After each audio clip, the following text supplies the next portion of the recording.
Allow me to return to the world, to the realm of geopolitics, a realm in which I am in no wise anything close to an expert, but which I will venture to comment nevertheless in the forthcoming video. It's recently been basically understood or stated by some authorities, even though I guess it hasn't been technically admitted by the White House itself, the entity known as the White House. It's basically been understood that in recent days, lame duck Biden, dementia afflicted Biden, has apparently given the Kiev regime in Ukraine permission to use long-range missiles to strike within the territory of Russia.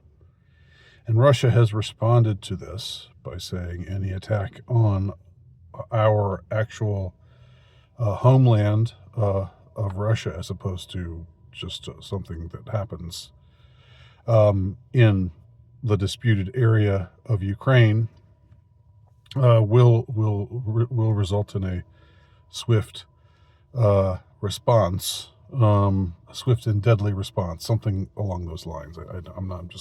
I'm just approximating what they were saying, but there's been an escalation since this has come out, and this basically amounts to an escalation on the part of the Western allies of Ukraine.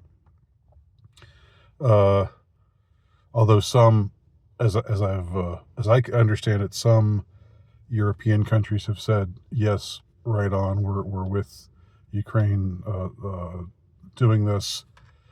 That is striking a blow, launching these missiles at targets within Russia itself. And other European countries have said, no, we're not with this. And some haven't commented at all. And the White House, again, seemingly hasn't commented itself, hasn't made this expressly clear, but it's been put out there to be understood. So it's hard to know what to make of all of this, whether it's just blustering brinksmanship, but it certainly doesn't seem like a good thing to me. And I want to make certain things clear some things that might surprise you, if you, whether or not you share my stance on American foreign policy, which is generally negative towards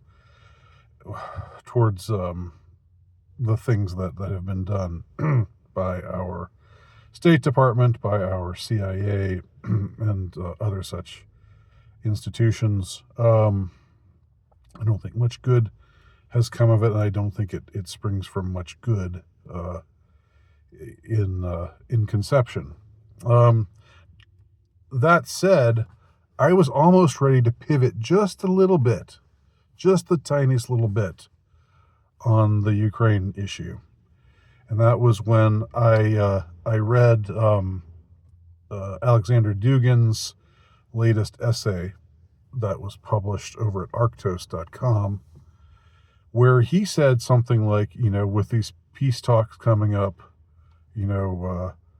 with Trump wanting to make sure that, wanting to bring peace to war-torn Ukraine, he says Trump and the allies might offer something like, okay, Russia can have a hold of might offer the suggestion, Russia gets the eastern territory of Ukraine, which is more Russian, which has a population that overwhelmingly favors being independent and being allied with Russia, as opposed to Western Ukraine, which wants to be independent from Russia and wants to be allied with the West.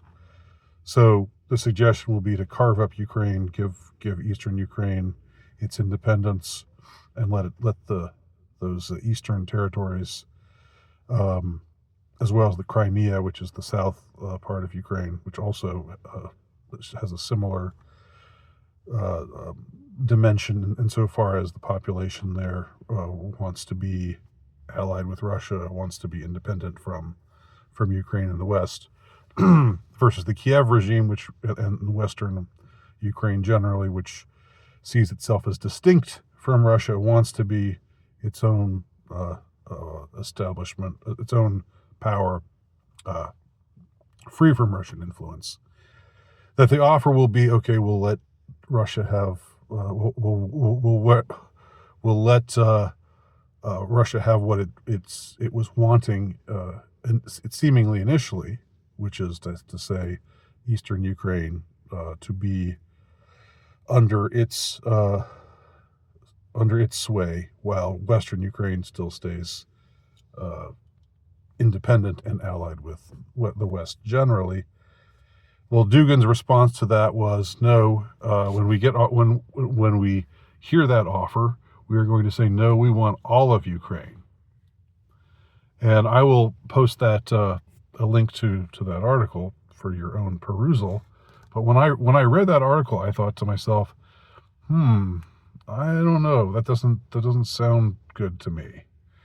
The idea that Russia would just gobble up all of Ukraine, including the western portion of it, that seems counterproductive to the interests of peace. I'm very much pro-secession.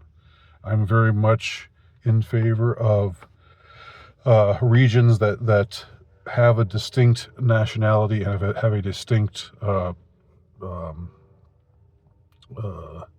inclination to want to be independent, for them to have the ability to do so.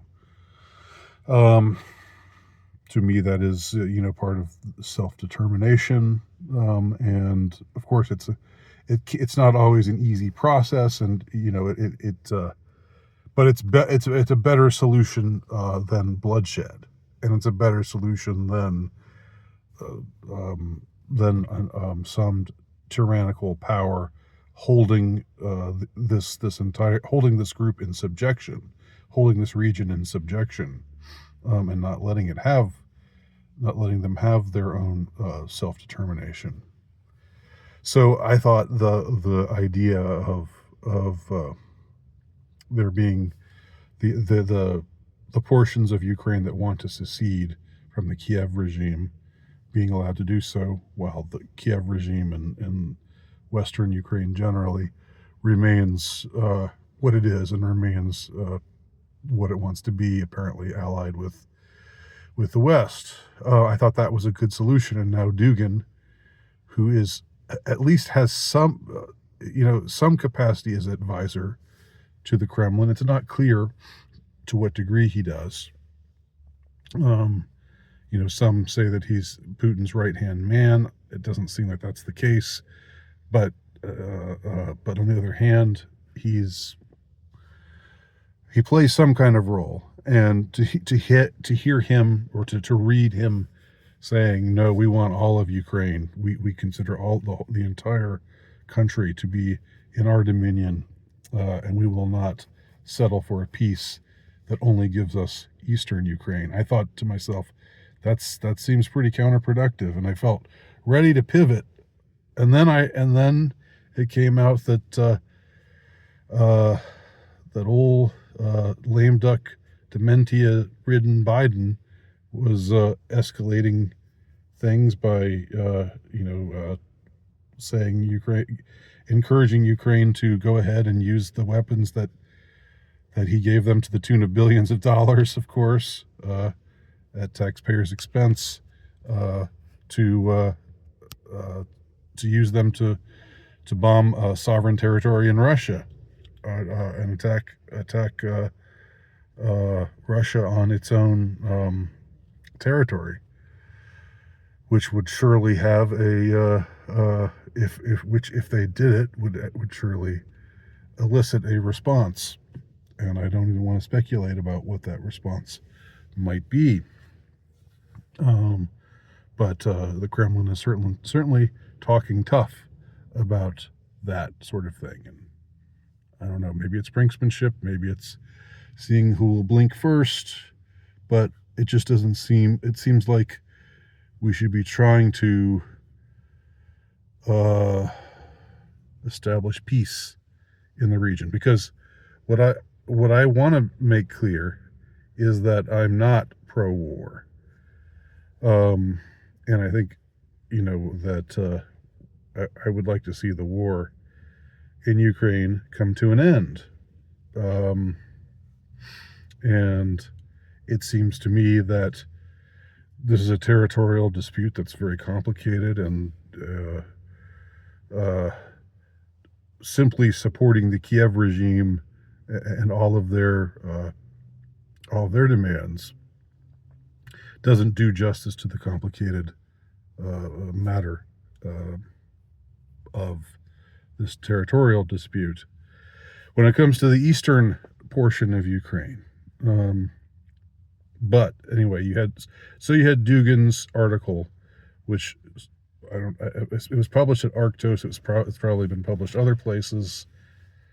That seems like a bit of saber rattling that doesn't help matters, and so I was gonna pivot, but then I pivoted back when I heard this new bit of warmongering out of Washington D.C. From the lame duck Biden administration.